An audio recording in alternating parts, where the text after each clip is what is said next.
Here he is, winner of the National Radio Hall of Fame Award, Michael Savage. You know it's a process. You can't take 11 at one time and just say, boom, you're gone. We have to find where these people are. Most people don't even know where they are. Nobody even knows if it's 11. So it's still possible. It could be 30 and it could be 5. Nobody knows. We know the bad ones. We know where they are, who they are. We know the drug cartel people. We know the gangs and the heads of the gangs and the gang members. Those people are gone. Donald Trump's courting the Hispanic vote. He has only has eyes for you. Of course, not one additional Hispanic will vote for him now that he's pivoted. But let's hear the music, because I really rather go into nostalgia than sit here and worry about who said what and this and that. All right, but what is said is what's important. That's why we're even paying attention. So here we are. Donald Trump pivoted in order to appeal to Hispanic voters. And the estimates are he did not gain any Hispanics, and he lost his core. I talked about this yesterday, and I told you that I'm not in favor of even saying we're going to deport 30 million people because, A, there are three reasons why we can't do it. One, it can't happen.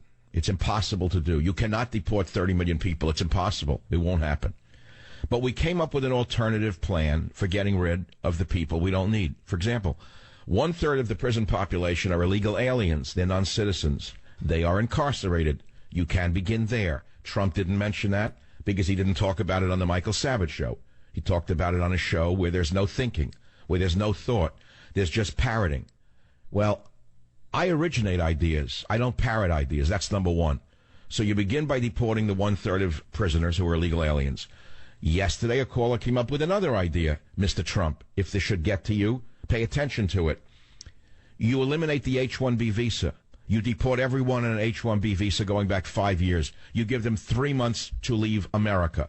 You don't have to deport them. They're generally nice people. Most of them are from India. They're not violent people. The reason you deport them is not because they're bad people, but because they took American IT jobs. That's number two. So there are many things that can be done. Number three, eliminate all welfare, all legal aid, all. That means all. That means everything an illegal alien means a non-citizen gets, you eliminate. We have veterans dying in the hallways of VA hospitals. We have American indigenous poor of all races who are starving for government help or for jobs. And so, therefore, as they say, charity begins at home. That's number 2 or 3. Now, here's a story no one's yet talked about today because it came out 3 minutes ago. I really was astounded to read it, but I'm not surprised. I was astounded that Paul Wolfowitz, who was one of the architects of the Iraq War under Bush II, one of the original neocons who got us into Iraq, a man who was a true war criminal in my estimation.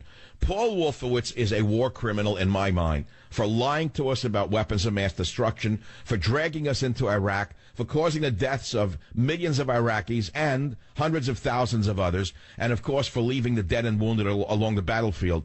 Paul Wolfowitz now comes out minutes ago in Germany and gives a speech in that horrendous nation of Germany with German newspaper Der Spiegel in favor, of course, of unlimited immigration of Muslims into Germany. And Paul Wolfowitz, the neocon deputy secretary of defense under George Bush from 2001 to 2005, said yes when asked if he considers Trump to be a security risk. But wait, we got more for you if that's not enough for you.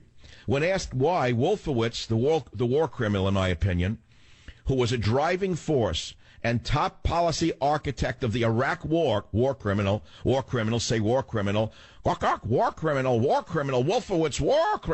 hunt him down, war criminal, hunt him down, Interpol, war criminal. Wolfowitz, who was a driving force and top policy architect of the Iraq war, in other words, he lied to Bush and caused the deaths of thousands of Americans, and top policy architect of the Iraq war, said, well, it's because Trump's admiration for Russian President Vladimir Putin and former Iraqi President Saddam Hussein. Listen to what else this neocon said. The only way you can be comfortable about Trump's foreign policy is to think he doesn't really mean anything he says. That's a pretty uncomfortable place to be in. Our security depends on having good relationships with our allies, said Wolfowitz. Trump mainly shows contempt for them, calling Trump's praise for the aforementioned leaders pretty disturbing. Wait, I got more for you. If that's not enough, here comes the rest of the walkaway cocktail. You got the shrimp, you got the clams, now here come the scallops in the walkaway cocktail. Wolfowitz's feelings of discomfort toward Trump and his foreign policies are enough to drive him to the Democratic presidential nominee. He said, I wish there was somebody I could be comfortable voting for, said the war criminal, in my opinion, Wolfowitz. He said, I might have to vote for Hillary Clinton, even though I have big reservations about her. Now, Wolfowitz, the neocon, who lied to George Bush, lied to the American people, and got us into Iraq, joins a series of other former officials under George Bush who have come out publicly for Clinton instead of Trump, including James Glassman, Bush's Undersecretary of Hate for Public Diplomacy, as well as a Deputy Secretary of Hate, Richard Armitage. Wolfowitz's old boss, former Defense Secretary Donald Rumsfeld, remember him? Told the Washington Examiner this year that he would be voting for the Republican, but stopped short of specifically saying he would support Trump. So now you're asking me, what does this mean? It's simple. Why would one of the liars, one of the top liars in the universe, a certified madman who got us into Iraq on the big lie of weapons of mass destruction, who only Fox News believed, I certainly didn't believe it. Wolfowitz calls Donald Trump a security risk. He says he's going to vote for Hillary Clinton. Why? Why does he hate Putin? And why does he hate Trump? And why does he love Clinton? Answer. Bingo. We should play the Eisenhower clip right now if you have it, Jim. If you have it, just play it, because that will explain to my poor audience what's exactly going on the pinball machine of politics. Let's hear it. In the councils of government, we must guard against the acquisition of unwarranted influence, whether sought or unsought, by the military-industrial complex. The potential for the disastrous rise of misplaced power exists and will persist. We must never let the weight of this combination endanger our liberties or democratic processes. So he said, beware the military-industrial complex. He was a great American general. He was the supreme Allied commander of the Allied forces in World War II, defeating Superman. He was then president when I was a little boy. He was probably one of the greatest of American presidents in my lifetime.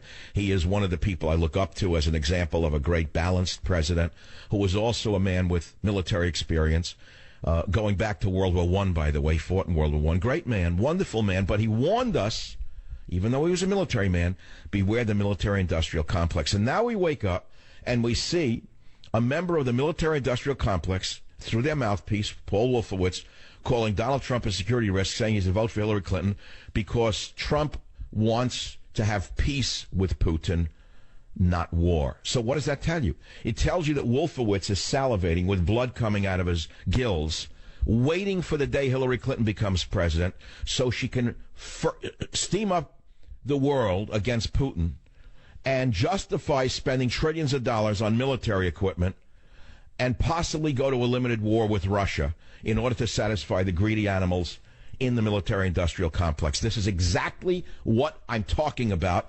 I spell it out today for you because this is a news story, but this is not news to me.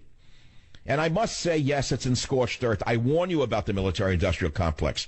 The most important book of your generation is Scorched Earth, out in 2 weeks. But let me go past my book and go into today's show. Here is Trump not knowing what to do. They got him spinning. They brought in the Republican National Committee strategist, who's an idiot of the highest order, an idiot who advised Mitt Romney. I mean, what more do you need? How'd that work out for Mitt Romney in America? They bring in a Schmendrick who misadvised Mitt Romney to advise Trump. And what's the advice? I can tell you what the advice is. It's milquetoast all the way. milquetoast, milquetoast all the way. Who is milquetoast? Which is, I'm on your side. I'm not against you. I'm really for you. I think I'm for you, and I'm against you. I didn't mean this. I didn't mean that. Although I like you, I don't like you. Although I might deport, I wouldn't deport.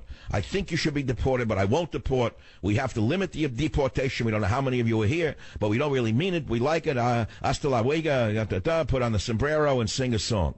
So that's going to help him with who? Nobody. The Hispanics already don't like him. Okay? And so how does it help him with his base? It doesn't. It undermines his base, which is why the Republican National Committee told him to do it, because they don't want him to win. They're just like Wolfowitz. Don't you understand that the RNC, by inveigling their way into the Trump campaign and promising him tons of money and support, basically are using the Trojan horse of those promises to do what they've done to him, which is undermine him. That's all. Now, that's the opening to the show, and that's why I played this song, I Only Have Eyes for You. That opens us up to 855-407-282. 855-400-SAVAGE. How do you feel about Trump's pivot on immigration? Why did the neocons want war with Russia? Open mic to Mike. Any topic is fair game. Let's have the Shabab Shabab song. It's Friday. It's Rock and Roll Friday. Most people don't know what's going on, nor do they care. They're on a vacation. They're drunk. They're stoned. They're high. They're at Burning Man. They're on fire. They don't even know it. Their pants are on fire. Their brain is on fire. They don't know from nothing. But my job is to make sure some of you who are awake are listening. So I hope you're listening. If you're listening and you can't talk, it's a phone number, that's all. I'm really a genius in terms of analysis. I'm probably the best one in the entire radio business, in my estimation. I don't read from books written by George Washington. I actually can think through contemporary events and come up with a solution or analyze it for you in an original way. So I give you this brilliant insight, and now I want to go into a nostalgic conversation about the Catskill Mountains when that song was popular. Now, I don't know whether doing that makes me a bigger or smaller host for the masses of individuals who listen to me. Some of you love when I change format. Some of you say stick to the basics. You know what my answer is? I'll do what I think is best for me, because at the end of the day, it's up to the host to keep himself entertained. That's the first rule of radio. You can hear when a host is just mailing it in. Most of them have left the business. There used to be some pretty good people in the business. They got tired of it. This is the hardest thing in the world to do 3 hours a day. Ask anyone who does it. And you can't fake it. Either you're enthusiastic about the subject matter and about you being involved in it, or you're not. And if you're not, the people hear it. Because there's no legs. There's no shoes. There's no lipstick. We don't have Roger Ailes with camera shots of our thighs while we're talking about world events. It's only our ideas and our voice that matter. You get it? So there it is. Paul Wolfowitz calls Donald Trump a security risk, might have to vote for Hillary Clinton. Now, having said all of that, there's a few other things I want to say without attacking anybody else in the media, directly or indirectly. I mean that. There is a feeding frenzy right now about Hillary Clinton's health.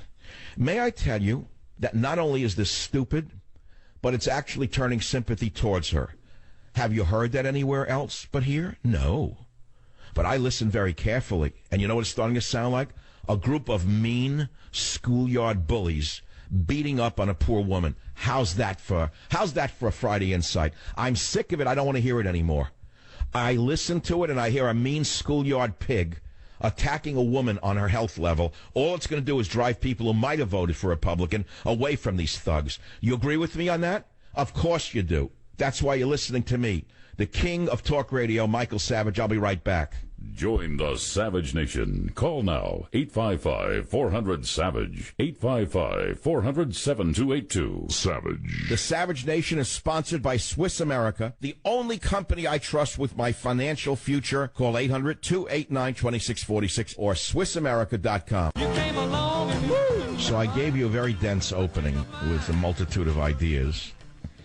And, of course, most of you are calling only about immigration because I know that's the hot-button issue. But believe me, and believe me when I say to you, the article I read to you, which came out minutes before the show opened, the architect or one of the chief architects of Bush's war in Iraq, calling Donald Trump a security risk, saying he's going to vote for Hillary Clinton, tells you everything you need to know about who is opposing Trump and why. It's the bloodthirsty ghouls in the military-industrial complex who are dying to gin up a war with Russia in order to have the taxpayers foot $1 trillion or $20 trillion, doesn't matter to them, feeding frenzy of bulletproof vests built by a company owned by a certain senator's husband that don't actually stop bullets. Oh, yeah, nice Pacific Heights lifestyle. Feted at the museums and the opera. Wonderful contractor, the senator's husband. And one of his contracting companies made bulletproof vests that didn't work. Didn't stop her from getting reelected. I mean, insider trading is a wonderful thing in America. Look how far Hillary's gotten with it. So why should it not apply to a senator? I mean, these are the people who want a limited war with Russia. Don't confuse yourself. They don't want an actual launch into San Francisco of nuclear weapons. They certainly wouldn't want that. They're not that insane. In other words, their greed has a limit.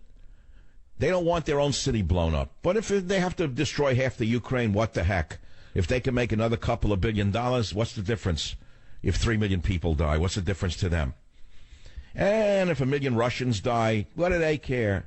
As long as they can get a bigger yacht and a fancier plane and be invited to the White House. What's the difference? So what else is new? Well, what else is new? It's never been like this in American history. Never. It's never been this bad. And there's a word for it, which I used yesterday, which is new to talk radio. No one else has ever used it. It's not like I invented the word. The word is avarice. We've heard the word greed. We've heard the words corruption.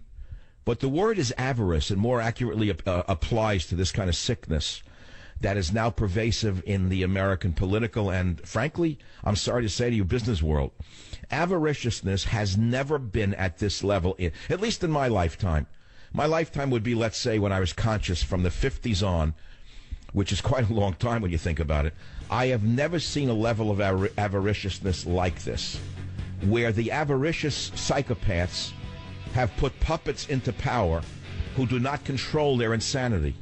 And that, my friend, is the problem we are facing. So who is the craziest of them all?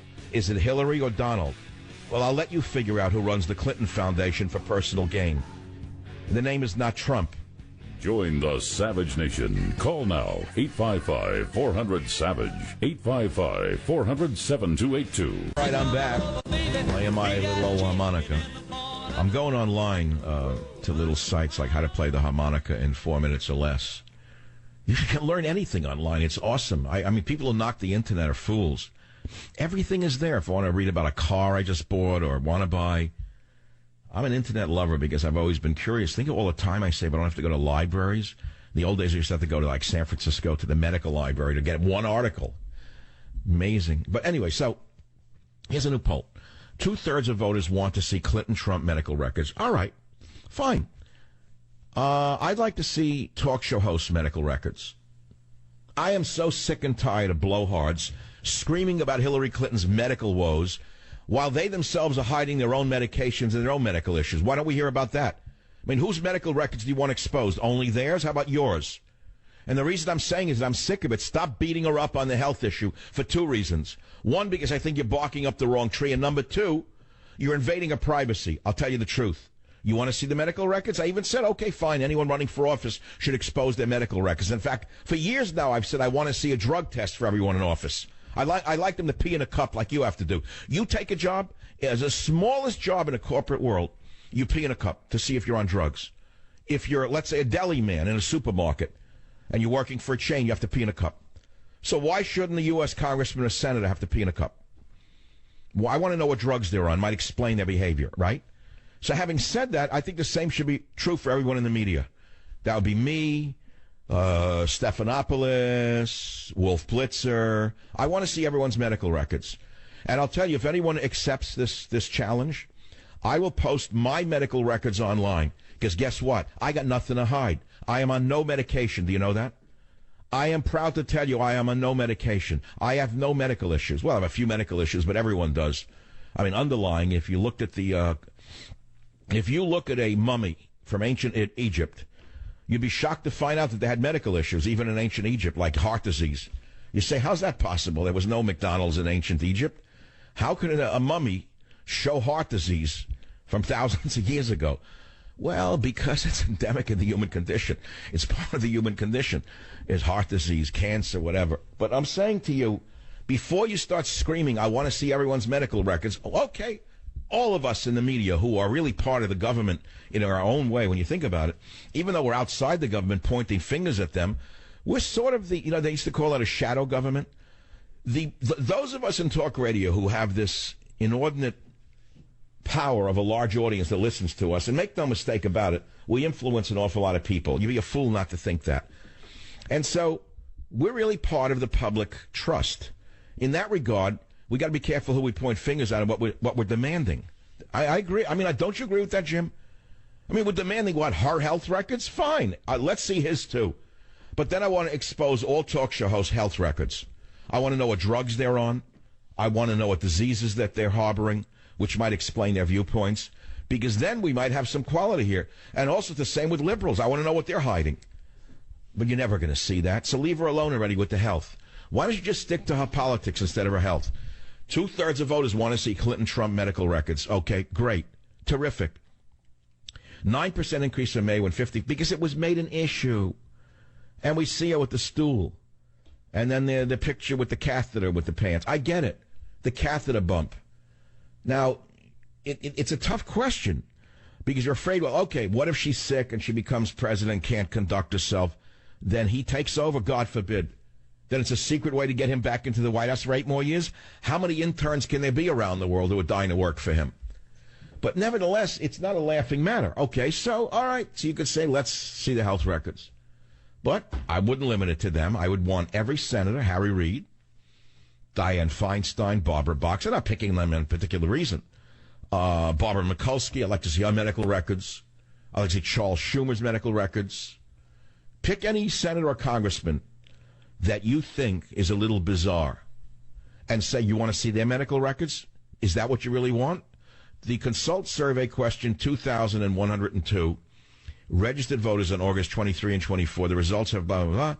And this is interesting. Voters under 30 years old didn't think it was necessary to review the medical details of the candidates. But for voters older than 30, the majority think it's important to review the medical histories, while 82% of voters 65 and older think the candidates need to release the medical details because most older people have medical issues. And most younger people don't think it's an issue because they have no medical issues. It's as simple as human. Yeah, it's just human. So the majority of registered voters wanting to see the medical history of the candidates coming up the questions surrounding Hillary Clinton's health. I think it's a dead end. Leave it alone. It's only building up sympathy for her. Stop it already. Right? But all you're calling about is the immigration issue. Because it's a hot button issue. And Trump pivoted. And his pivot looked very weak. I'll be very honest with you. It was a bad pivot. It's not as though it was a reasoned pivot with a policy speech where he explained what he was doing. He just stumbled into the pivot. That was the problem. It was how it was done. It's not what was done. It was how it was done. It made him look a little weak, okay? He's got to stop the weakness now. The reason we wanted him and still want him is because of his strength. And if he continues to look weak, there's no point anymore already. Then we're going to, just get another politician? That's the problem with the whole Republican Advice Committee here. And as I say to you, they brought somebody in from the campaign named Sean Spicer, the so-called chief strategist and communications director for the RNC. This is the guy who communicated for Boehner and McConnell. He's now advising 3 or 4 days a week at Trump Tower. Mr. Spicer, if you're listening to the Savage Nation and you have nothing better to do, and those of you who work for Mr. Trump, A2 Brutus, I would suggest you read your Shakespeare and look up the famous line, "You too, Brutus." It's A2 Spicer. All right, my friends, let's go to the callers. KVOR, Steve, line 2, what's on your mind? Hi, Mike. Been listening to you for years. My dad and I, boy, we keep on saying Mike talks just like us. It's just so amazing. The harmonica thing is funny, too, because I just pulled it out of my closet. No, it's actually something I'm trying to learn because it's a simple instrument, but it has a certain heart to it. Yeah, I want to play something. I have to, because, by the way, I love your music that you play. Keep it up. Don't ever stop. Yeah, it's good to play an instrument. When you get very nervous or tense or you don't know what you're going to do, pick up a harmonica or a banjo or something. So what's on your mind today, my friend? All right, listen, Mike, there's so much on my mind. I mean, everything you say, everything that you're exposing, they just expose it themselves anyway. They don't even care what they're doing. They're just doing it. But, I'm worried that... So let's pick one topic. Let me ask you, as a dedicated listener who thinks I think like you do, I'm saying lay off Hillary on the health issues. You agree or disagree? I agree. I agree. I agree. We got to get to more important things about how dangerous of a woman she is.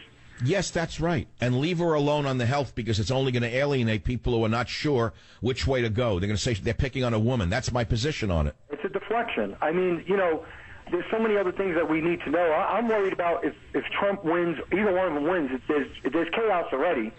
I would love to see, Trump just win already, when it happens.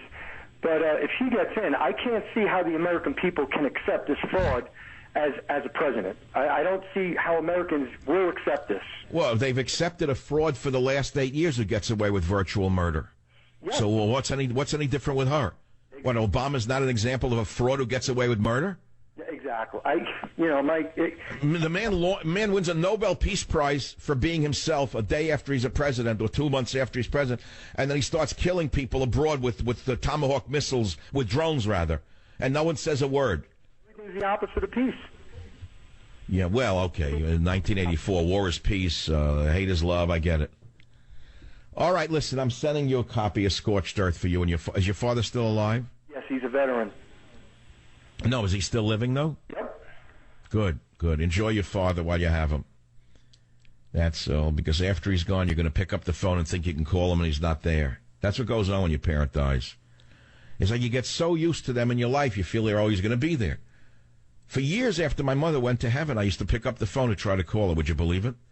I didn't do it like a psycho. I would think, I want to call my mother. Wait a minute, I got to tell her this, and there's no mother. That's all. So what are you going to do? Enjoy your parents. So what do you want to talk about here? WABC. Someone's listening in New York. Bert, what's on your mind, Bert? Yes, Dr. Savage. If I were to advise Mr. Trump on anything, it would be to beware the Rick Lazio moment. You may recall that in 2000, during the Senate race, Rick Lazio and Hillary were debating, and Rick Lazio went across the aisle and put a piece of paper in front of her, saying, I don't want you to read it, I want you to sign it. And at that point, I knew right then that Hillary won that debate and possibly the election because Rick Lazio was caught bullying Hillary. Bingo. That's what I'm saying.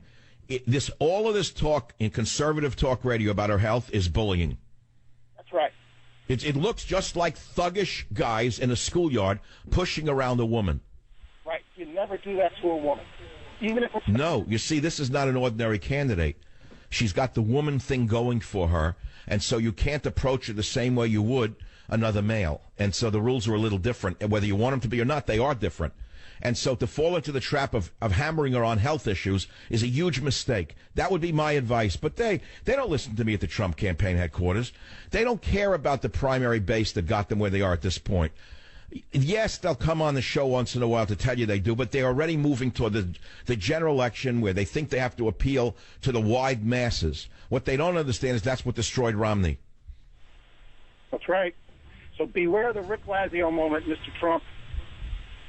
Well, thank you for that call. See that? I'm not 100% alone on this. All right, it's open mic to Mike. We don't have to get stuck in the muck here.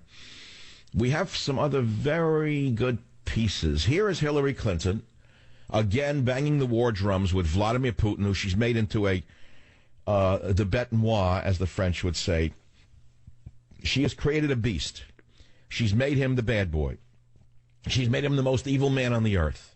She ignores all of the Islamic terror and murder. She does not say one word about the mullahs in Iran.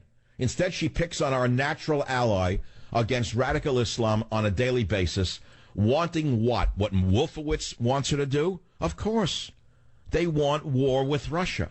And as I said earlier, not a nuclear war, of course. They're not that insane. They're just avaricious and insane with their desire for power and wealth. And they feel if they can get a couple of $1 trillion pumped into the military-industrial complex, think about, I don't know, how many more mansions can they buy? How many more mansions can they possibly own? How many airplanes do they need in a fleet? How much is enough for these psychos who are destroying the world? Well, they want a war with Russia. Listen to clip number 1. This is the mad woman, Hillary Clinton. She is a totally mad woman in terms of one thing. You say, well, where's the money? What is she doing? She's not buying anything with the money they have in the Clinton Foundation. It's not about personal money, as far as I can tell. It's a madness. It's an insane power madness. Okay, how does it go? Power corrupts, absolute power corrupts, absolutely. She is the epitome of absolute corruption in her drive for more and more and more power. Her and her husband have a maniacal desire for more power. So that's where they take money from the most despotic people on the planet in order to get more of them and more of them and more of them under their control. It's a power madness. Remember the old Beatles movie, The Yellow Submarine from the 60s? Raise your hand, maybe in the audience, if there were an audience of 100,000 people, I don't know, whatever. And I said, raise your hand if you remember The Yellow Submarine. Well, some of you remember that Beatles cartoon. I'll never forget there was one scene in it that struck me all these years later. And it was about the nowhere man who was sitting on top of the hill, and his nose was a trumpet. And the trumpet did not emit music, but the trumpet was used to suck things up from below himself into himself. In other words, he was just an image of greed or madness. And eventually the trumpet sucked up everything below it, and then it turned on itself and sucked itself into its own trumpet. That, my friends, is the cartoon of the day for the Clinton machine. The grand godfather of this global brand of extreme nationalism is Russian President Vladimir Putin. Trump himself heaps praise on Putin and embraces pro-Russian policies. He talks casually of abandoning our NATO allies. All right, you get the picture. She's a total liar. She transferred the United States uranium stores, 25% of them, to Russia, by the way, for personal gain. Did you know that? Do you know anything about the transfer of the uranium mines in the United States western areas? We'll talk about that, and you'll see what madness is in the air. It is insanity personified. Join the Savage Nation. Call now, 855-400-SAVAGE, 855-400-7282. Savage. The Savage Nation is sponsored by Swiss America, the only company I trust with my financial future. Call 800-289-2646 or SwissAmerica.com. You know, all you really need to ask yourself is, how's Obama's poll numbers doing? This man is what he is. I don't have to spell it out for you in one sentence or less. I've done it in many books. He has like a 53 or 4% approval rating. He's just flying high. It doesn't matter what he does. So that should tell you a little bit about what's coming. I mean, it's a bellwether of the average person, which it's an economic thing. So you say, well, what about all the unemployed Americans? Well, okay. There's an L.A. building boom right now. Skyscrapers are popping up all over Los Angeles. Chinese money. A store in Rodeo Drive just sold for $122 million. That's the number one shopping street in Beverly Hills, Rodeo Drive. I've joked about it many times on the show. In fact, I was there a few weeks ago, and I told you I saw burqas everywhere on Rodeo, which I thought was kind of ironic. And I don't know what they're shopping for, like a miniskirt, but nevertheless, maybe that's what they wear for their husbands at home. Store in Rodeo Drive sold for a record $122 million. China's got a building boom going on. New York real estate is insane. So, you know, what is it? The rich get richer, the poor get poorer? Is that new? Basically, the economy is doing well. That's the thing you have to understand. I know. He's printing money. I know we have a $20 trillion debt, and I'm not dismissing it. Trust me, I'm not dismissing it. But you know and I know. You know and I know the average person doesn't feel that oppressed by the economy right now. And that's all that matters at the end of the day. And so they're going to evaluate this election from the wallet and from nothing else. And whoever sells them a better story about the wallet being fatter wins. Period. Take all the nuances of the social disorder and put them in your back pocket, because those issues are not playing with the average person. Main points: Trump's pivot, number one, and lay off Hillary on her health. It's alienating people in the middle. Back in a minute. Join the Savage Nation. Call now, 855-400-SAVAGE, 855-400-7282.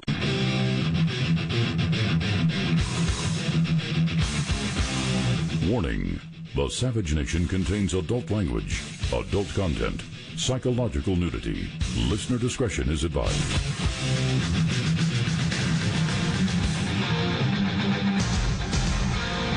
And now, America's most exciting radio talk show, The Savage Nation, home of borders, language, culture. And here he is, winner of the National Radio Hall of Fame Award, Michael Savage. Chrome was thick and the women were straight. What can I tell you? You bought a car, you had a chrome bumper. Crazy they make a car today. It's part of the car. You got a scratch, you got to replace the half of the car. They designed it. It's like Hillary wants war with Russia in order to have more. The same thing. Trump's immigration pivot may not. We did that already. I'm sick of it. Trump's immigration pivot. Trump's softening immigration view may not broaden Hispanic support, says USA Today, a newspaper that's lost money from the day it was originally originated. It's nothing but a propaganda sheet for the ultra-left, but it's out there in every rack. And you can see the poor, cheap liberals peering into news machines to this day. They don't even buy them. They peer into the machine to read the headlines. You ever see those people? They're like the old white guys in the bookstores who read magazines for free. dropping crumbs into the magazines. They don't buy anything. And they bring in the crumb cake from home, no less. They don't even buy it from the Barnes & Noble. Anyway, that's the story today. I could get very, very intently serious, or I could go very much in the other direction, but I think I'm going to hold my fire. I had last night stumbled upon an essay I wrote that I've never published called The American Cultural Revolution. What happened in America. I found it on my desktop. I had lost it. And then I found out after reading these 11 pages that it's actually in Scorched Earth under the subhead, The Decay of American Culture. So let me start with that, because it's worth reading. Because, see, no one's talking about social issues. Did you notice that? Did you notice that Hillary certainly won't talk about social issues because she represents the antisocial leftists who have destroyed our society? So she's going to talk about family values? Not. Is Trump going to talk about family values? No. Why? Because he's vulnerable on that issue. He's got a great family, but you know right away they're going to bring up the wives and this and that. They want everyone to be like one wife for 500 years, you know, with 3.2 children. That doesn't happen anymore. So we're not hearing about family values. Whatever happened to that issue of family and family values? So in Scorched Earth, yes, my great new book, my masterpiece, my opus, the most brilliant book I've ever written, page 51. I'm going to read half a page. What happened to our beloved America? I know what's happening now. We have led in a sea of cancers. Some of them are progressive elected officials that are eating us up from within. The question is, how do we get here? Nearly a half century ago, we put a man on the moon. Now leftist protesters reveal their full moon in broad daylight. With no help from Al Gore, despite his ridiculous claims, we Americans invented the information superhighway. Internet entrepreneurs created companies such as eBay, thereby accelerating global commerce. Now we have congressmen of both political parties texting underage boys and tweeting out pictures of their appendage to young girls. How did we decline so rapidly? The only certain thing is that America's wounds are internal, and that has left us vulnerable to attack externally. Radical Islamists are determined to kill us and wipe great Satan America and little Satan Israel off the map. ISIS, Iran, Al-Qaeda, Boko Haram, Hamas, Hezbollah, and Saudi Arabian Wahhabi nutcases all want to destroy us. The World War II generation faced threats head-on. Now, through inactivity or liberal self-loathing, we help those who are trying to kill us. And that's all I'm going to stop right there. That's the opening to the whole thing on the social meltdown of America. But it gets so good, I dare not read it. I have to hold my fire until the book is in the bookstore, because then you'll be enticed to go buy it. I don't want to read it now. You can order it in advance, yes, and drive it up on Amazon, and you will, and it'll sell well, and it'll be good. Will it change the course of the election is the only question I ask myself, because that is the main reason that I wrote it. I know that the true believers don't need to read it, because they're already going to either vote for Trump or not vote for Hillary, one or the other. Let's put it to you that way. I am hoping that you will take this book and give it to a wife or a husband or a relative who is intelligent enough to be open-minded to listen to the other side and say, okay, I'll read the thing. I've heard Savage on the radio. I think he's pretty entertaining. I think he's pretty smart or whatever, and I don't agree with him, but I like him in terms of his personality as a talk show host. Let me see what he has to say. Maybe I'll change my mind on the election, because that small margin of the undecided can change the course of the election, I think, although even that's doubtful when you consider the electoral votes and how that's already been jury-rigged. So, now, I want to look past the election today in a strange way.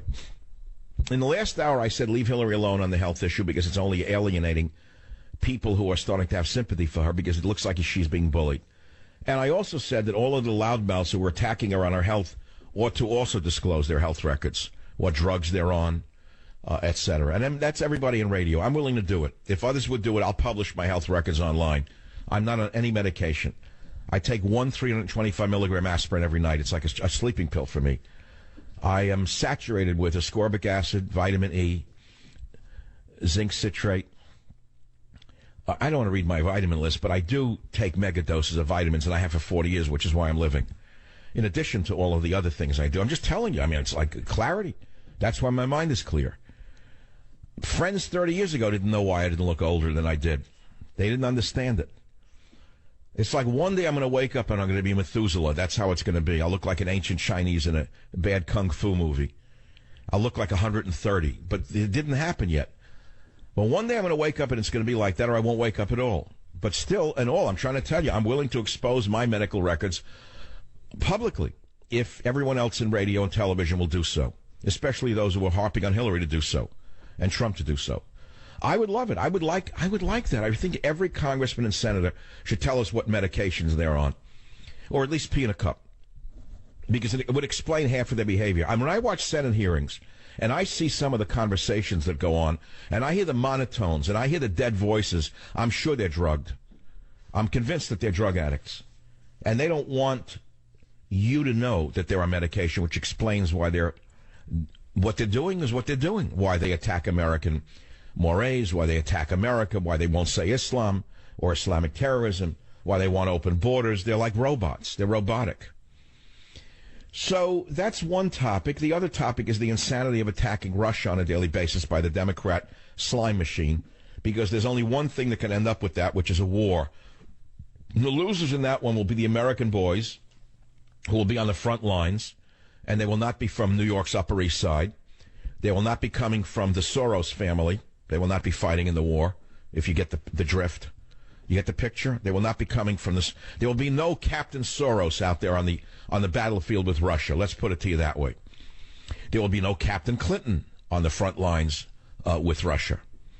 In fact, there'll be no soldier from any family in Congress. It will be the average person, again, sacrificing their sons for greedy old people who simply want money. And I talked about beware the government military-industrial complex we played General Eisenhower. It's a disaster to see that same individual who lied to George Bush and the world about WMDs in Iraq to justify the Iraq invasion. Paul Wolfowitz gave a speech minutes before the show opened. He gave an interview with Der Spiegel in Germany, saying that he will vote for Hillary Clinton. And there's only one reason a slimeball like Paul Wolfowitz, who looks, by the way, like a ferret. If you look at him, the guy looks like a living ferret with a suit. This ferret, Wolfowitz, this neocon ferret, wants war with Russia because he's a neocon. And what does that mean? He's part of the military-industrial complex. He wants money, money, money for contractors. It's a terrible thing to admit from my point of view. It's awful. It's actually ugly to say it. It doesn't give me any pleasure to say this to you. I'm not getting any pleasure out of it. It frightens me to think that a man like that, who is so disgraced in all circles of thought, would be back on the campaign trail, this time campaigning against the Republican candidate, because he knows that Trump would not steam up a war with Russia. And that's not good for business. In essence, he's just a pimp for the military-industrial complex. In plain English, let's take away the veneer and look at what's behind the veneer. You chip away at the veneer, what do you have? A rotten edifice that's falling apart called Wolfowitz. So that's it's unbelievable to me. WMAL, Hassan, line 4. Thank you for calling on Wolfowitz. Go ahead, please. Hey, how's it going, Mr. Savage? Dr. Savage, excuse me. You know, to be quite honest, I'm not surprised. It's not about strength to folks like Wolfowitz. It's about arrogance. It's about imperialism. It's about vanity. And I think these types of wars of arrogance and adventure, it's typical. Yeah, but he gave an interview an hour ago. It was just published in Germany, saying, here he is, Wolfowitz, worked for Bush in the defense as a defense advisor, saying he's going to vote for Hillary. There's only one reason, is that he obviously wants some kind of confrontation with Russia. I mean, that's clear. I mean, you take a look at, according to this arrogance, every insignificant former socialist village west of the Ural Mountains needs to be engaged by the United States, according to people like Wolfowitz. All right. I'm glad you heard me. You're the only one in the audience who actually heard it. It's a shocking story, by the way. I'm glad someone's listening to what I say. Here's another little story. Well, I can't even read it because it won't have it. I put it up from the local newspaper. A 50-year-old woman was walking in San Francisco at 7 at night in the light on Pacific Heights. It's a good neighborhood, clean, well lit. And a predator came up behind her and beat her up. But if you watch the video, you'll see the stranger punching the woman on the ground, beating her, He doesn't stop beating until she doesn't move. He beats her and he beats her and he beats her and he wasn't he hit her to take a purse. He beat her until she didn't move. It was like watching an animal, a predatory animal, attack another animal and bite it in the neck until it stopped moving. And, you know, when I say to you that the city is becoming the worst jungle you can imagine, it's a hellhole, a cesspool. There's garbage in the streets, the sewers are overflowing, the bums are out of control. And don't get me wrong, I love the city, but I'm telling you what's going on. You take your life in your hands now walking in San Francisco, and it is a direct result of the progs, the corrupt progs who are running this city, who won't let the police do their jobs. They won't even identify the attacker. They won't even give you his race. Go and look at it. You won't believe what you're watching. I linked it up from the SF Gate thing. Here it comes. Here's the predator, runs up to this poor woman. Bang. Now she's down. Now she's on the ground. He doesn't take anything from her. He's pounding her like in an MMA fight that would have been stopped after the second blow. She's squirming. This piece of human trash, this subhuman, keeps hitting her. This woman, 50 years old, he hits her and hits her and hits her and hits her. And you will not believe what the article that was written says. It implies she said something to him. It implies she said something that provoked him. The woman was walking down the street and turns back to look at the man jogging toward her and wearing a dark hoodie. Oh, really? Without warning, he grabs her by the arm and punches her in the face. He continued hitting her numerous times. He dragged her to the ground. The attack goes on until the woman cannot move. And it says, the victim, whose name was not released, did not speak to her attacker. But the assailant, again, not identified, no race, a complete stranger might have asked her to apologize for something before the attack. I never saw anything like this in my life.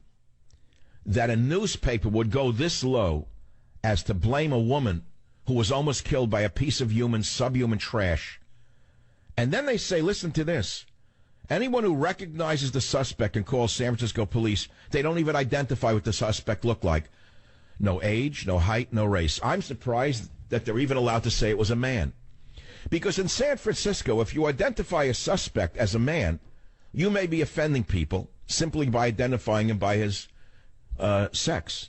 And think about it. We have bathrooms in San Francisco that you can't say man or woman. You can't call a boy, a girl, a girl. So I think that in addition to stopping identifying perpetrators by their race because it's offensive to certain races, I think we should stop identifying perpetrators by their sex. And we should no longer even hear that it was a man. And then you could see a description at the bottom of the articles in this wonderful city of mine. Anyone who recognizes the suspect can call San Francisco police. How can you identify a suspect if you can't even say what he is? Right? This is the world we're living in. This is what I talk about when I'm talking to you about a meltdown of a social order, when I'm talking to you about what progressive policies have done to this beautiful city and to this beautiful nation. I have no better example than this. And yes, I blame the progs in office. That's right. I'm Michael Savage. That's my name. Join the Savage Nation. Call now, 855-400-SAVAGE, 855-400-7282. Savage. The Savage Nation is sponsored by Swiss America, the only company I trust with my financial future. Call 800-289-2646 or SwissAmerica.com. So, former New York City Mayor Giuliani told a media outlet that Chris Christie was a force behind Trump's pivot this week in dealing with illegal immigrants living in the country. You got it? Rosalind on WABC, 30 seconds or less. What's your position on deportation? I vehemently disagree with you that we can't deport 30 million illegal aliens. We can, we must, and we can do it without significant cost to the U.S. taxpayer. We could have federally licensed independent contractors who act as bounty hunters. We need them in every community in the United States because every community has been infiltrated by these opportunistic foreign leeches that are here gaming the system. So they could... All right, let's stop for a minute. I know the position you're taking, which is the hard line, and it sounds very appealing on air. Who will do the jobs that they do? These would be returning veterans, the ones that Trump wanted to put on the border. Forget about the border. That's a side issue. No, I'm saying who will do the jobs that these deported immigrants are currently doing? Who's going to cook the food? Who's going to work in the factories is what I'm asking you. Unemployed Americans who are on welfare and getting, whatever. Really? And you think the people on welfare are going to go to work in factories for 8 to 10 hours a day? You think they're willing to work? Their checks? I don't. I think that there are tens of millions of people who will never work again in their life. They're fat, they're lazy, and they're being taken care of by me. Join the Savage Nation. Call now, 855-400-SAVAGE, 855-400-7282. Savage.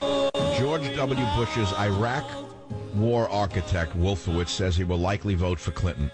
To me, that's an open and shut case for not voting for Clinton. How can any anti-war Democrat vote for Clinton when the man who gave us the Iraq war by misadvising Bush and lying to the world about WMD says he's going to vote for Clinton? There's only one reason he's doing that, because she wants war with Russia, because she's part of the military-industrial complex. I'm trying to make that point over and over again, but I think people are so wed to their party they can't see reality. So what I want to do for you now is give you a little treat and then another treat. And so it's a Friday. Here's an old jazz poem from Eisenhower to Obama in 2 generations. Let's listen to it and see if it's good. From Eisenhower to Obama in 2 generations. From Ben Casey to Nurse Jackie in 2 generations. From mutual assured destruction to assured national destruction, 2 generations. From Evinrude to Always Rude in 2 generations. From John Wayne to Lady Gaga in 2 generations. From I Spy to I Cry in 2 generations. From I Love Lucy to I Love Loosely in 2 generations. From Al Einstein to Al Gore in 2 generations. From I Have a Dream to I Have a Scheme in 2 generations. From Catcher in the Rye to Ketchup on the Fly in 2 generations. Starlets to harlots, preachers to breachers, athletes to sexleets, rabbis to sandflies, Boy Scouts to Toy Scouts, Girl Scouts to Twirl Scouts, from the Eagle to the Beagle in 2 generations. From LSD to ADD, from cardigans to partykins, from Cub Scouts to Scouting Cubs, from aspirin to OxyContin, from Lady Jane to Let's Get Insane, from Hirsute to Lawsuit, from Mellarolles to Melanine, from Niagara to Viagra, from Coney Island to Survival Island, from the 5 families to the Sly families, from Al Capone to Sly Stallone, from Ike to Spikes, Truman to Untruman, Truman to Untruman, from Truman to the Untruman, from Reagan to Swayman, Rayburn to Pelosi, from the Eagle to the Beagle, from the Bible to the legal. That's the story of America the Great to America that greats.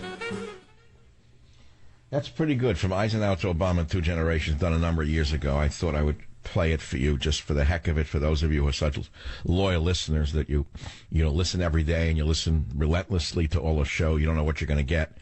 And I like to mix it up a bit. And now I want to read you something that I think is on that level, but not as tone poemy. And it's a piece from, I'm going to just read it to you. It's from Scorched Earth. Yes, I want you to buy it on Amazon, okay? But listen carefully why you have to have it. It's under the American Cultural Revolution. Islamists watch training videos on how to carry out jihad against the infidels, while our kids are taking naked pictures of themselves and sending them to members of Congress. Our young people take selfies. Everything is a selfie. Our enemies are preparing our funerals, while our young people worry that pictures of the funerals will not show up on their Instagram accounts. Iran is trying to set up a global caliphate while we strive to become the next Mozambique. How did the Islamists go from being a regional power to a global fighting force? How did Americans end up supporting our enemies? Well, it starts with a culture that shares a common bond with our enemies. They don't want us to exist, and neither do we. Forget good breeding. We don't do any breeding.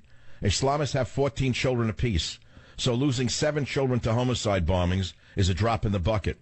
We went from having 2.3 children to an abortion culture and an overpriced Manhattan loft.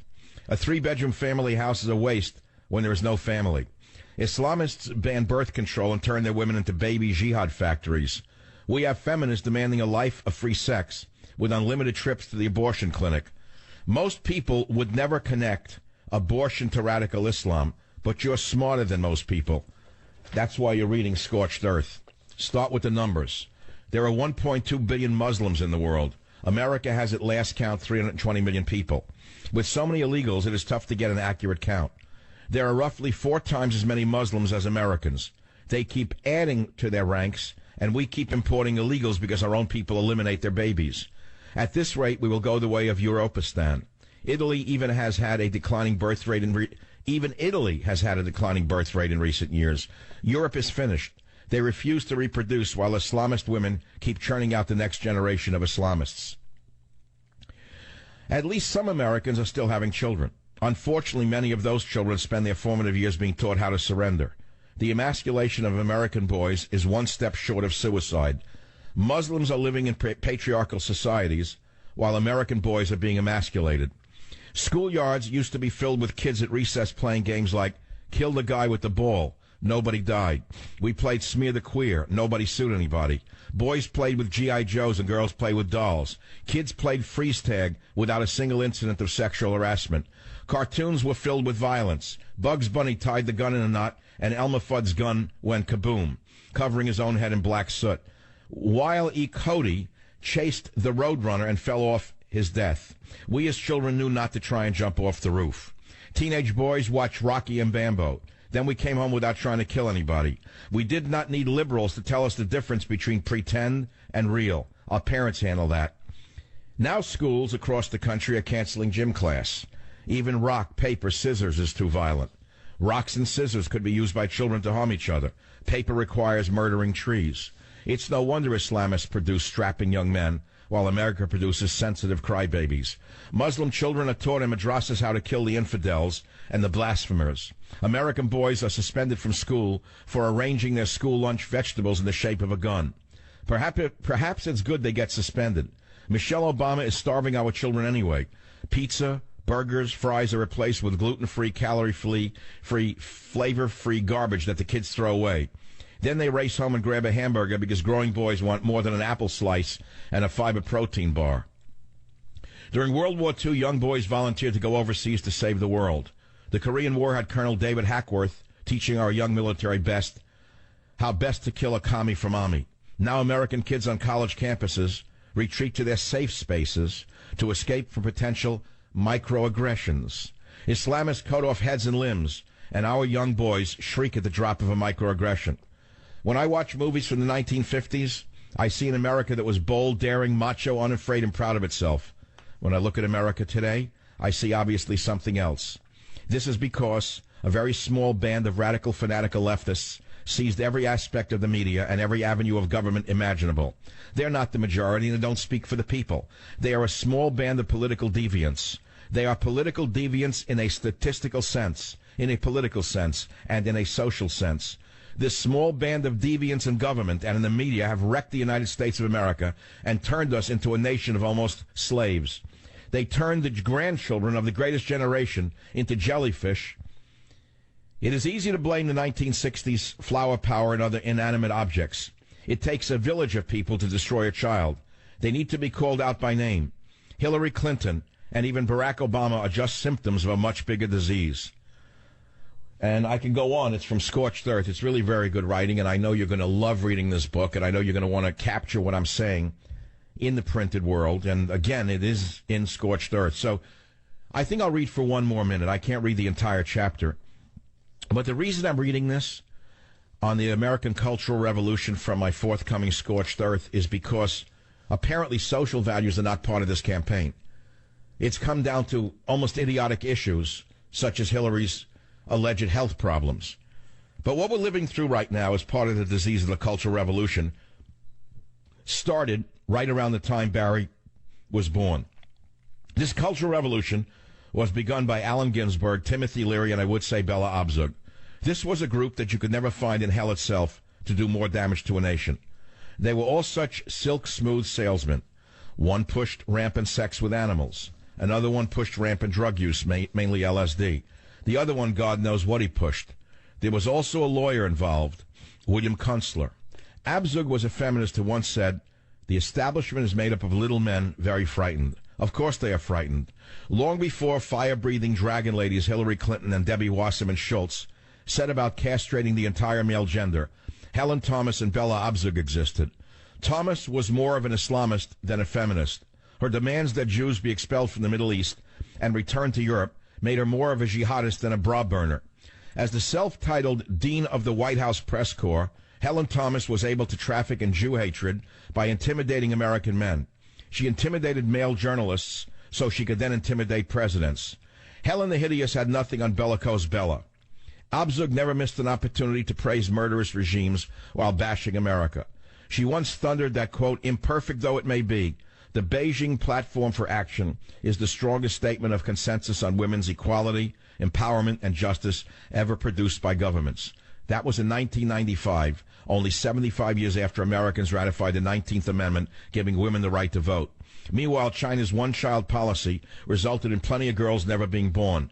It may seem odd for a flaming feminist to support such sexism, but leftists love anything that increases abortions. She pushed gay rights, environmental rights, and racial justice, all of which have nothing to do with improving the lives of women. Abzug convinced a whole generation of women that feminism required leftist activism. Her husband was a member of the Young Communist League, and she shared his leanings and practice if not entitled. She was also a typical leftist hypocrite. While pushing the gay agenda on everyone else, she lamented having two daughters who both turned out to be lesbians. After decades of claptrap about being a strong, independent woman, she confessed her emotional dependence on her husband. Abzug encouraged young girls and women to try and defy biology, all the while pining for her husband's strength and heterosexual children. Like Abzug, and by the way, I could be talking about someone who's running for the presidency because Hillary Clinton is a descendant of Abzug psychologically. Like Abzug, Timothy Leary did everything he could to destroy young human minds. His drug of choice was LSD. He became an academic who became famous for telling students to turn on, tune in, drop out. Psychedelic mushrooms were part of his curriculum. His idea of humor was spouting destructive thoughts disguised as harmless platitudes. There are 3 side effects of acid, he said: enhanced long-term memory, decreased short-term memory, and I forget the third. Acid does not enhance long-term memory. Like many typical leftist academics, Tim Leary was an anti-God as he was pro-drug. Monotheism, he said, is the primitive religion which centers human consciousness on hive authority. There is one God, and his name is substitute hive label. If there is only one God, then there is no choice, no option, no selection of reality. There is only submission or heresy. The word Islam means submission. The basic posture of Christianity is kneeling. Thy will be done. Leary influenced a generation of young minds to equate Christians kneeling in prayer with Muslim terrorists. It is no wonder after the September 11th attacks that so many liberals sought to equate a mythical radical Christianity with a truly violent radical Islam. Meanwhile, the CDC reported that an all-time high 47,000 people died from drug overdoses in 2014. The liberal response is to push for more legalization. Colorado and Washington State have turned into drug central with a few trees. Young people flock to Denver and Seattle to tune in, turn on, and drop dead. Allen Ginsberg was another leftist who contributed to America's moral decline. He abandoned his Jewish faith to take up Buddhism, yet his real religion was leftism. He was a beat poet, which even today is considered by leftists to be an actual vocation. Beat poets are like community organizers, but with more candles. Ginsberg's famous 1956 poem, Howl, excoriated capitalism and paid glowing tribute to homosexual sex. I can read on, and I will read on and on when the book Scorched Earth is in your hand, when we can read it together and all howl together right here on the Savage Nation. Join the Savage Nation. Call now, 855-400-SAVAGE, 855-400-7282. Savage. The Savage Nation is sponsored by Swiss America, the only company I trust with my financial future. Call 800-289-2646 or SwissAmerica.com. What would you give to be 15 again and know what you know now? Nothing. You wouldn't be able to get through a second with your cynicism. From Father Knows Best to Who Knows Where Father Rests. I'm going to rewrite some of the stuff. From Father Knows Best to Who Knows Where Father Rests. Yeah. KLIF. Hey, Dallas, haven't heard from you in a while. Paul, what's on your mind today from KLIF Radio? Oh, man. Hey, it's a pleasure to talk to you, sir. I just wanted to comment earlier when you were pontificating. You had Cannonball Adderley in the background, and that was pretty awesome.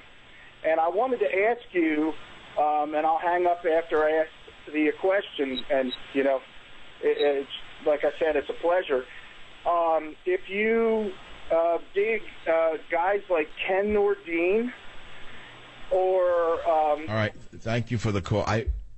I don't know the other folks. I like Cannonball Adderley when I was young. I thought he was great. So I set it to the background of my tone poem, that's all. I haven't done a new one in many years. Maybe I'll do a new one. Well, anyway, look, the point of the story was, and reading from Scorched Earth, is to show you a few things, which is that our culture has melted down like Chernobyl. And in this campaign, when have you heard Hillary Clinton talk about cultural values? She is a representative. She is the Jeanne d'Arc, the Joan of Arc, of the campaign against family values and cultural norms. She is the dragon. Join the Savage Nation. Call now, 855-400-SAVAGE, 855-400-7282.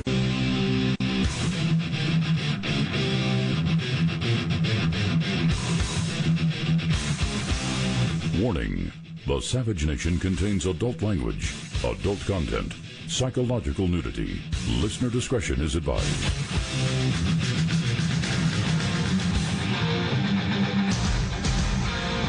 And now, America's most exciting radio talk show, The Savage Nation, home of borders, language, culture. And here he is, winner of the National Radio Hall of Fame Award, Michael Savage. The worst possible rendition I ever heard, a butcher job of Tchaikovsky. But nevertheless, it is the opening to the third hour where fireworks can be seen in your brain. And we're open for business on Rock and Roll Friday at 855-400-SAVAGE. 855-400-7282. We've been talking about Trump's pivot on immigration, why neocons like Wolfowitz want war with Russia, and what that tells you about Clinton. Here's a guy who was an architect of the Iraq War, Paul Wolfowitz. He lied to the world. He said they were WMDs. He dragged us into an unnecessary war, which has resulted in ISIS. Now, that's bad enough, right? So now he goes to Europe, he goes to Germany, he goes to Der Spiegel, and he gives a speech to them today, an hour before the show. And he says that Trump will cause chaos and he's going to vote for Hillary Clinton. So put two and two together. Please use your brain. If a man who lied to us in order to drag us into a war called the Iraq War wants Hillary Clinton as president and not Donald Trump, because Trump wants peace with Russia while Hillary wants war with Russia, does that not help you liberals understand why she is dangerous for the world? No matter what D she has next to her name, she's a warmonger. Okay, I made my point. I can't do it over and over and over and over again. It's clear as a bell to me. And I don't think we need to keep talking about it, okay? But I'd like to talk about the other topics. Jackie, KSFO Radio Online. Jackie, go ahead, please. What's on your mind? Yes, Michael, I saw Hillary Clinton. I'm in Deal, New Jersey, and I spoke about Michael Savage, and she just wiped the floors with Michael Savage. It was the most disgusting thing I've ever seen in my life. And she kept talking so bad about you. I really, truly ripped her to pieces. Right. Glad to hear it. So what else is new? I mean, you know, why does she hate you so much? Well, for one, I'm exposing her for being a warmonger. She keeps vilifying Putin as though she wants war with Russia. That's bad enough, isn't it? Yeah, I mean, this is the end of times if she gets in. Let's look at her tenure as Secretary of Hate. Did she do good or bad? Yeah, did she go? You know what she destroyed the Middle East. I don't understand how this isn't a case in point as to her unqualification for the highest office in the land. How could this not be the issue? This is the number one issue, is her tenure as Secretary of State. Forget the Clinton corruption. Talk about the fact that she destroyed the Middle East and caused the refugee crisis with her Arab Spring program. She owns that. So no wonder she hates me. A woman like her hates the truth. I have to say, thank God that the Jews got out of Syria. And they got out of all those places. All right. Now we go into the Jews. Now, I don't understand this. Next, I'll have a Jerry Lewis imitation. Next, I would have had a Jerry Lewis imitation ask me about corned beef. Can you get a good corned beef out there in San Francisco? I don't know where he was coming from. He probably made the whole thing up. Chances are she never heard of me. Even though I'm on radio, I guarantee she heard of me. Okay. This is the Savage Nation. It is Rock and Roll Friday. It is not the 1990s. It is, even though celebrities are rocking the 90s midriff again, it is actually 2016. We don't care what celebrities do. They're fools. Basically, they're idiots, which is why they're celebrities. If they were not idiots, they wouldn't be celebrities. They'd be human beings doing something useful other than walking around half naked in the street and saying, oh my, don't take my picture. Let's take some calls instead. WJR, Ron, line 1. Go ahead, please. Got to hope you're a better caller than the last one. Yes. Mr. Savage. Yeah, go ahead, talk. Okay. Yeah, this is Ron from Warren. I just want to, first of all, thank you for your program because it's extremely enlightening. And as far as what you said about, abortions and that. Ron. What's your main reason for calling a national show? What do you want to say to the world? That they better open their eyes because we're being taken over by Muslims. All right, well, that's a fair point. That's right. That's why I read that piece. That's right. It's not a dream. And here, Hillary. Oh, that's a good lead into what we're going to do. Here is Hillary Clinton, who wants more Muslims in the country than you can imagine for reasons that make no sense. Listen to clip number 3 on the Savage Nation. Under Donald Trump, America would distinguish itself as the only country in the world to impose a religious test at the border. Now, come to think of it, there actually may be one other place that does that. Now, that's ludicrous. It's not a religious test. It's a terrorist test, and you know that. She's a complete liar and a fraud and a demagogue. Let's hear clip number 4 of the fraud and liar on the Savage Nation. Number 4. He'd banned Muslims around the world from entering our country just because of their religion. Now, think about that for a minute. How would that actually work? We are thinking about that for a minute. We're all thinking about that for a longer than a minute. That's what most Americans want. Even liberals don't want any more of them in here. Okay? You're the only one who seems to think that there's some wonderment to radical Islam. We don't understand it because you won't even say Islamic terrorism. So that's the answer to that question. Next case. Let's move on. So I really wanted to focus today. You see, all these issues are well known and well established and well discussed. And to me, they're already so regularly discussed in radio and everywhere else. They're kind of boring to me.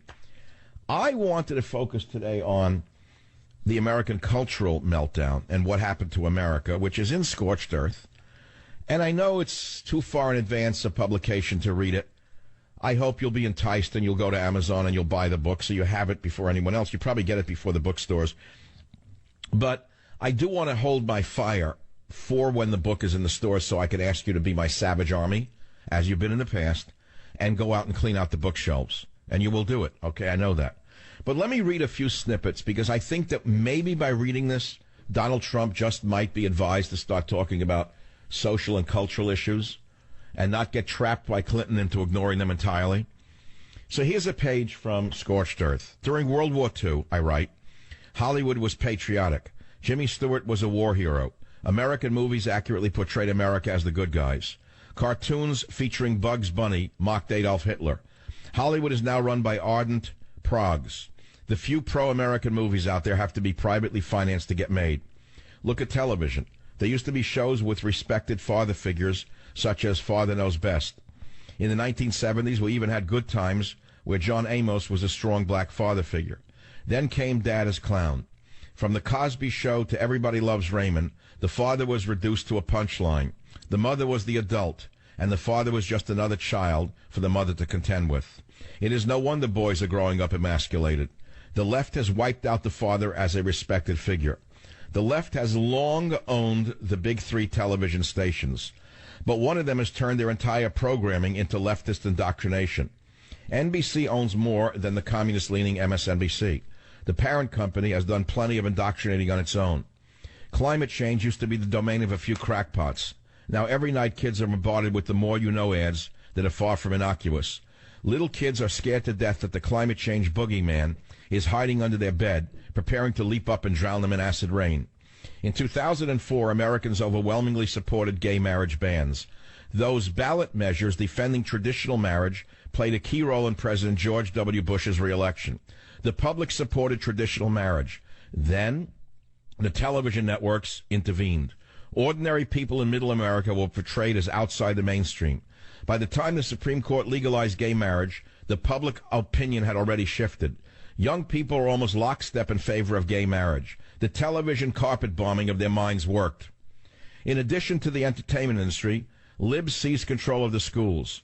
Randy Weingarten is the president of the American Federation of Teachers. Her job is to make sure that teachers who molest children are given protection from being fired. Try firing a bad public school teacher, then wait a few years. The unions give millions of dollars to liberal Democrats in exchange for lifetime protection for all involved. Teachers are free to indoctrinate students without any fear of interference from parents. Huckleberry Finn gets removed from classrooms while Heather Has Two Mommies replaces it. The left controls the libraries. When was the last time you saw a Republican librarian? The libraries decide what books are on the shelf and what books are restricted. Music is the domain of the left. Rappers sing songs about murdering police officers. Then young people march in the streets chanting for more dead officers. When the inevitable happens, the left expresses shock that their calls for violence led to violence. The Internet is supposed to be free and open for people to seek information as they see fit. Now try looking something up. You Google it. Google is run by a hardcore leftist. So are YouTube and Facebook. A Freedom of Information Act request led to the release of some of Hillary Clinton's emails. One of those emails showed that Mrs. Clinton's people send various emails of their own to executives at Google and YouTube. After the Benghazi debacle, Clinton's people persuaded the executives to block the YouTube video that Obama and Clinton blamed for the attacks. Had Americans seen the actual, crudely made video, they would have scoffed at the notion that Benghazi was about a video. The video was blocked for several days while the Obama administration and its employees get their lying story straight. Facebook's Mark Zuckerberg is another one who shuts down pages on his site that are critical of Islam. Yet pages dedicated to finishing off the Jews are allowed to stay up on Facebook. Zuckerberg is an indoctrinated millennial who now uses his multi-billion-dollar empire to indoctrinate the next generation of young leftists and trainings. And there's more. Much, much more about the leftist agitators Barack Obama and Hillary Clinton reaching the highest levels of power. And I say Barack Obama didn't start this decline. He was put in place by the radical left to push us as far as he could. Mao Zedong's China is apparently the model. And then I go into what happened in communist China, which started out rather innocuously, by the way.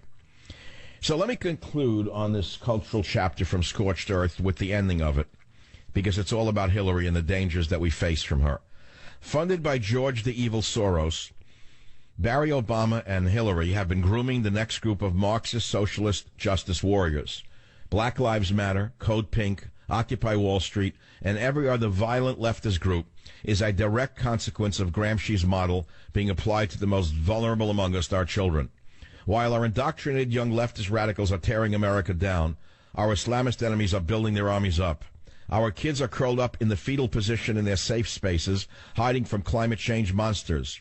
If they are the last line of defense, the Islamists should soon be able to take control of America the way they did Europe. We will all be part of the caliphate soon enough. Yeah, okay, you think it's hyperbole? Or do you think that what Hillary says is right? Just admit as many Islamists in as possible, hiding under the guise of being friendly, middle-of-the-road, plain old middle-of-the-road Muslims coming here to work and make America great again. I'll be right back. This is the Savage Nation. Join the Savage Nation. Call now, 855-400-SAVAGE, 855-400-7282. Savage. The Savage Nation is sponsored by Swiss America, the only company I trust with my financial future. Call 800-289-2646 or SwissAmerica.com. Show, we have almost no time. I mean, the time's just flying by on Rock and Roll Friday. I mean, if you were to summarize what I've talked about so far, that's significant. It's that Paul Wolfowitz, one of the architects of the Iraq War, lied to the world, American people, to get us into the war. Now is advising us that he fears Donald Trump and he's going to vote for Hillary. What does that tell you about Hillary? It means a warmonger, like Wolfowitz, a neocon who dragged us into the war, wants another war because of the military-industrial complex. I also said lay off Hillary on the health issue. All it's doing is alienating people and making you look like bullies. Just forget about it. Now let's go to the callers. Richard on line 7, welcome to the program. You're on the Savage Nation. Thank you. I'm a classical actor, and I spend most of my time as a German opera singer. I'm an Italian coming from Coney Island, Brooklyn. My question is, after studying all of the classical roles, I must have sang over 60 or 70 of them, Mr. Savage, I found out where Obama fits into what role. Oh, good. I'd like to hear it. What role would that be on the stage? It's the role in Othello, a Shakespearean play that's turned into an opera, and the role that he plays is what I play, Iago, the bad guy. Iago is everyone's friend. Everyone loves him. But when he's alone, he's the devil. Obama is the type of person that stabs you in the back and then comes nicely with a nice, sweet voice, tells you, don't commit murder. Be very nice. Be a good boy. That's the type of character he is. He's a Iago of a person. And IAGO, for those of you out there who would like to research further on what this caller just said. So having said that, there's an interesting analogy that you just gave us. Who is Hillary from the point of view of operatic characters? Well, she's a dumb broad. Probably one of the, there's nothing good about her. She can't even play Mary, Queen of Scots. There's nothing. But historically, you're an actor, which means you study your parts from many different angles. Who would she be historically most associated with? Hillary. Oh, you got me thinking here, Michael. Let me see. All right, so let's say Donald Trump. Who would he represent in an opera? Who would represent him best? Donald Trump would be sort of a king, one of the kings in a Wagner opera or even in the Verdi opera, because he's got spontaneity and he has people listening to him. And what's even more happening, the people are calling in and telling him now to tell what he should be saying. He's a catalyst. He got people interested in him, and he's going to win because he's got everyone calling in saying he should be saying this, he should be saying that, and that's wonderful. All right, now this is good. He is a king, and I could almost name the king he would play. Now this is very intriguing. So now here's the loaded question of the day, Mr. Opera singer and actor. Who am I in the world of opera? Who would I be? Which character? All right, Michael Savage, you would probably be in a Wagner opera, Beckmesser, in the Meistersinger. Beckmesser looks at everything, and he has to decide who's going to be the best singer. And he picks on all the different things, and he realizes. Or you can even be a Pogner, or the father, who has you're a wise person. You have wisdom. You understand other people. You understand. I love you. Where did you come from? How'd you get on this show on KLIF in Dallas if you're from Coney Island? What are you doing down there? Well, I came here because the Washington Opera is doing the marriage of... All right, we have to continue this. Send them scorched earth. I got to talk to this guy. Join the Savage Nation. Call now, 855-400-SAVAGE, 855-400-7282. Savage. I was astounded that Paul Wolfowitz, who was one of the architects of the Iraq War under Bush II, one of the original neocons who got us into Iraq, a man who was a true war criminal in my estimation. Paul Wolfowitz is a war criminal in my mind for lying to us about weapons of mass destruction, for dragging us into Iraq, for causing the deaths of millions of Iraqis and hundreds of thousands of others, and of course for leaving the dead and wounded along the battlefield. Paul Wolfowitz now comes out minutes ago in Germany and gives a speech in that horrendous nation of Germany with German newspaper Der Spiegel in favor, of course, of unlimited immigration of Muslims into Germany. And Paul Wolfowitz, the neocon Deputy Secretary of Defense under George Bush from 01 to 05, said yes when asked if he considers Trump to be a security risk. But wait, we got more for you if that's not enough for you. When asked why, Wolfowitz, the war criminal, in my opinion, who was a driving force and top policy architect of the Iraq war criminal, Wolfowitz, war criminal, hunt him down, war criminal, hunt him down, Interpol, war criminal. Wolfowitz, who was a driving force and top policy architect of the Iraq war, in other words, he lied to Bush and caused the deaths of thousands of Americans, and top policy architect of the Iraq war, said, well, it's because Trump's admiration for Russian President Vladimir Putin and former Iraqi President Saddam Hussein. Listen to what else this neocon said. The only way you can be comfortable about Trump's foreign policy is to think he doesn't really mean anything he says. That's a pretty uncomfortable place to be in. Our security depends on having good relationships with our allies, said Wolfowitz. Trump mainly shows contempt for them, calling Trump's praise for the aforementioned leaders pretty disturbing. Wait, I got more for you. If that's not enough, here comes the rest of the walkaway cocktail. You got the shrimp, you got the clams, now here come the scallops in the walkaway cocktail. Wolfowitz's feelings of discomfort toward Trump and his foreign policies are enough to drive him to the Democratic presidential nominee. He said, I wish there was somebody I could be comfortable voting for, said the war criminal, in my opinion, Wolfowitz. He said, I might have to vote for Hillary Clinton, even though I have big reservations about her.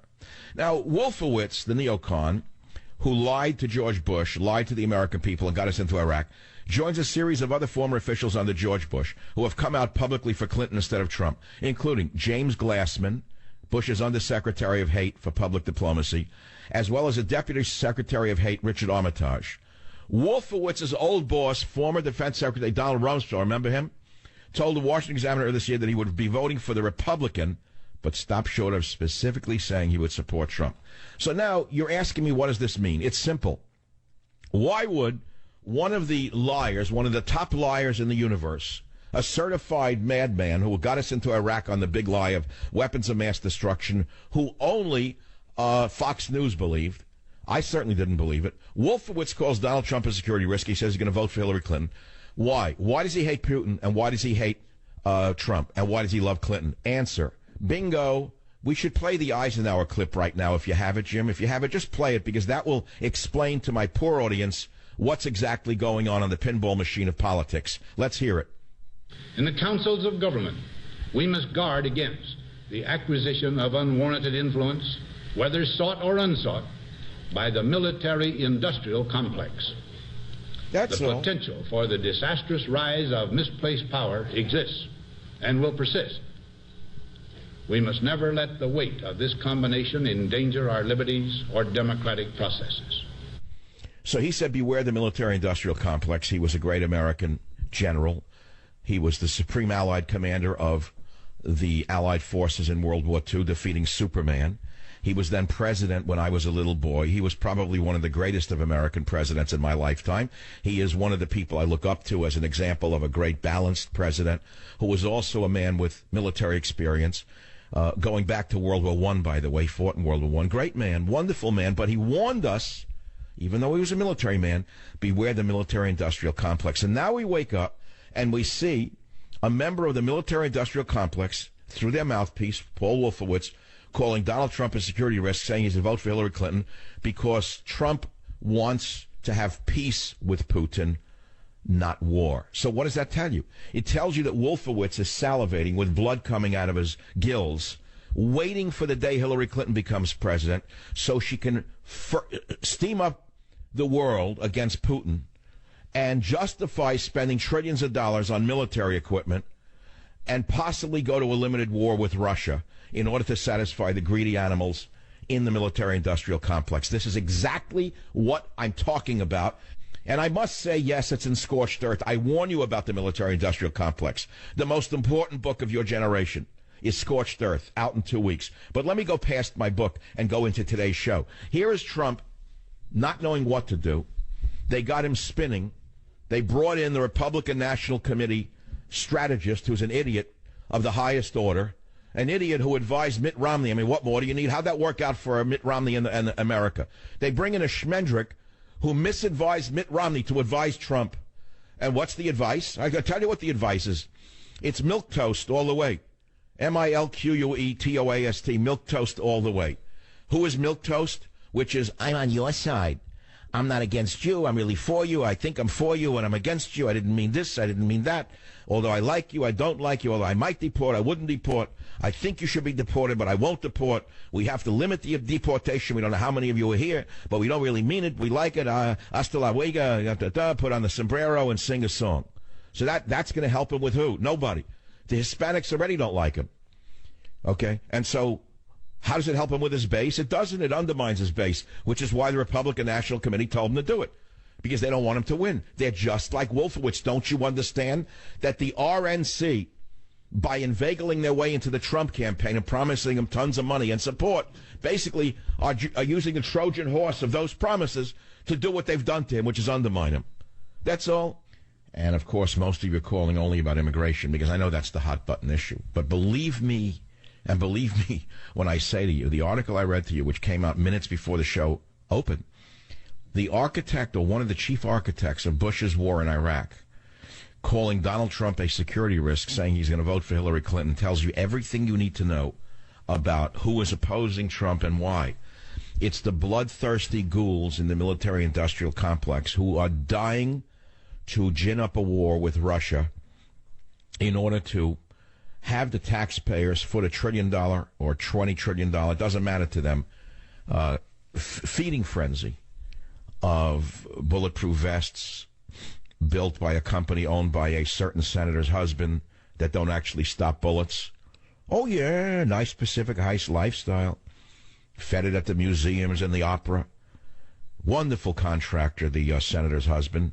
And one of his contracting companies made bulletproof vests that didn't work. Didn't stop her from getting reelected.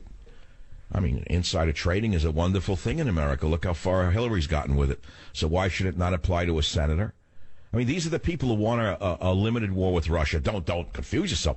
They don't want an actual launch into San Francisco of nuclear weapons. They certainly wouldn't want that. They're not that insane. In other words, their greed has a limit. They don't want their own city blown up. But if they have to destroy half the Ukraine, what the heck? If they can make another couple of $1 billion, what's the difference? If 3 million people die, what's the difference to them? And if 1 million Russians die, what do they care?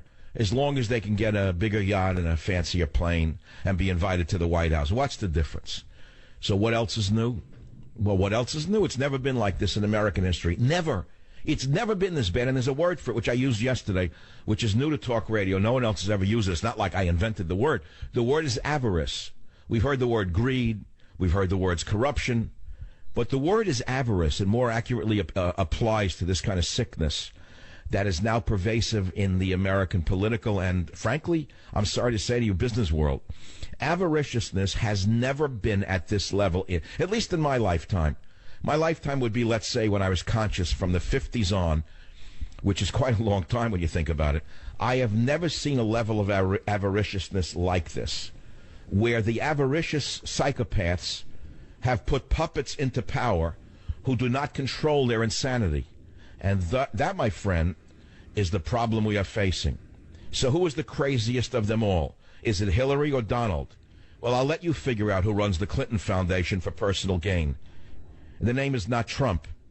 So here we are. Donald Trump pivoted in order to appeal to Hispanic voters. And the estimates are he did not gain any Hispanics. And he lost his core. I talked about this yesterday, and I told you that I'm not in favor of even saying we're going to deport 30 million people because, A, there are three reasons why we can't do it. One, it can't happen. It's impossible to do. You cannot deport 30 million people. It's impossible. It won't happen.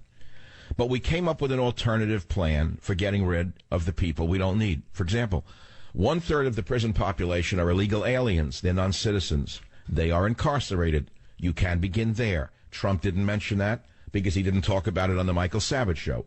He talked about it on a show where there's no thinking, where there's no thought. There's just parroting. Well, I originate ideas. I don't parrot ideas. That's number one. So you begin by deporting the 1/3 of prisoners who are illegal aliens. Yesterday, a caller came up with another idea, Mr. Trump. If this should get to you, pay attention to it. You eliminate the H-1B visa. You deport everyone on an H-1B visa going back 5 years. You give them 3 months to leave America. You don't have to deport them. They're generally nice people. Most of them are from India. They're not violent people. The reason you deport them is not because they're bad people, but because they took American IT jobs. That's number two. So there are many things that can be done. Number three, eliminate all welfare, all legal aid, all. That means all. That means everything an illegal alien means a non-citizen gets, you eliminate. We have veterans dying in the hallways of VA hospitals. We have American indigenous poor of all races who are starving for government help. or for jobs. And so, therefore, as they say, you know, charity begins at home. That's number 2 or 3. But anyway, so here's a new poll. 2/3 of voters want to see Clinton-Trump medical records. All right, fine. I'd like to see talk show hosts' medical records. I am so sick and tired of blowhards screaming about Hillary Clinton's medical woes while they themselves are hiding their own medications and their own medical issues. Why don't we hear about that? I mean, whose medical records do you want exposed? Only theirs? How about yours? And the reason I'm saying is that I'm sick of it. Stop beating her up on the health issue for 2 reasons. 1, because I think you're barking up the wrong tree. And number 2, you're invading her privacy. I'll tell you the truth. You want to see the medical records? I even said, okay, fine, anyone running for office should expose their medical records. In fact, for years now, I've said I want to see a drug test for everyone in office. I like them to pee in a cup like you have to do. You take a job, as the smallest job in a corporate world, you pee in a cup to see if you're on drugs. If you're, let's say, a deli man in a supermarket, and you're working for a chain, you have to pee in a cup. So why shouldn't the U.S. congressman or senator have to pee in a cup? Well, I want to know what drugs they're on. Might explain their behavior, right? So having said that, I think the same should be true for everyone in the media. That would be me, Stephanopoulos, Wolf Blitzer. I want to see everyone's medical records. And I'll tell you, if anyone accepts this challenge, I will post my medical records online. Because guess what? I got nothing to hide. I am on no medication. Do you know that? I am proud to tell you I am on no medication. I have no medical issues. Well, I have a few medical issues, but everyone does. I mean, underlying, if you looked at the... if you look at a mummy from ancient Egypt, you'd be shocked to find out that they had medical issues, even in ancient Egypt, like heart disease. You say, how's that possible? There was no McDonald's in ancient Egypt. How could a mummy show heart disease from thousands of years ago? Well, because it's endemic in the human condition. But I'm saying to you, before you start screaming, I want to see everyone's medical records, okay, all of us in the media who are really part of the government in our own way, when you think about it, I mean, we're demanding what, her health records? Fine. Let's see his too. But then I want to expose all talk show hosts' health records. I want to know what drugs they're on. I want to know what diseases that they're harboring, which might explain their viewpoints, because then we might have some quality here. And also the same with liberals. I want to know what they're hiding. I'll be right back. Join the Savage Nation. Call now, 855-400-SAVAGE, 855-400-7282. Savage. The Savage Nation is sponsored by Swiss America, the only company I trust with my financial future. Call 800-289-2646 or SwissAmerica.com. So, part of what I did today on the Savage Nation was talk about the American Cultural Revolution. I didn't spend a lot of time on movies, but I've got to tell you right now, there's a movie coming out today. It's a complete fake story about the Obamas and how they first met. It's nauseating. I've seen the coming attractions. You could vomit from it. It's such a lie from the top to the bottom. Nice young black kids just meet each other, and they're so in love with each other, and they're such idealists and out to save the world, right? They weren't two flaming left-wing fanatics with racism through and through, no. So it's a South Side with You, provides fresh insight into the Obamas, says NBC News, right? And he says the movie is about their first date. And blah, blah, blah, blah, blah. Well, let's play the trailer of how Barack and Michelle Obama met. The love story of Barack Obama and Michelle, the two lovebirds on the Savage. In a time of unrest and revolution in the city of Chicago, something lay below the surface of two radical revolutionaries. We were at a law firm together. I was a summer associate. She was already practicing law. And I had been sort of eyeing her for a while, but she was acting real professional. My assumption was this guy's got to be kind of weird. Love. He was cuter than I thought he'd be. We clicked right away. Barack Obama and Michelle Robinson, two radicals falling in love in South Side with You. We sat out on a curb on a summer day and had ice cream, and that's when I asked if I could kiss her. It was a cool day. Oh! Actually, we spent the whole day together. One man, one woman, sharing a common goal, transforming a great nation into a racially divided cesspool. And then we went to see, so we wrote this stuff, right? It just come out. It just come out. Barack and Michelle, communing, over communism. And that was another thing that drew me to Barack, was his work as a community organizer. Southside with You, a Hammer and Sickle production. Now playing in a theater approved by the state. Rated R for Radical Revolution. I forgot that we wrote that stuff. Well, perhaps the filmmaker, the propagandist, the Leni Riefenstahl who did this, can do a sequel on the Clintons, how they just met, and he can call it not Southside with You, but, let's see, Backside with You? That might work. I can't wait for the sequel to this movie by this propagandist, but anyway, it's out today, and I'm sure it's going to be just gushed over by all of the czars of Hollywood. This has been a wonderful time on the Savage Nation. Thanks for being here.